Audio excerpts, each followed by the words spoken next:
Picture yourself traveling through the rugged Cheviot Hills of Northumberland as darkness falls. These ancient rolling hills, stretching as far as the eye can see, hold secrets that have been whispered about for generations. The landscape here is brutal yet beautiful. Desolate moors that seem to go on forever, where the wind whistles through the heather and history seeps from every stone. But it's not just the isolation that makes these hills infamous.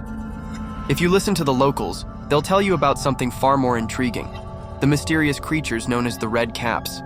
On countless nights, weary travelers have reported peculiar encounters. They speak of seeing small, elderly men darting between the shadows, each wearing a distinctive cap of deepest crimson. But these aren't ordinary hats. Local legend says these caps are dyed red through sinister means, though few dare to speak of how they got their color. What makes these encounters even more unsettling is the sound, the eerie, echoing giggle that seems to come from everywhere and nowhere at once.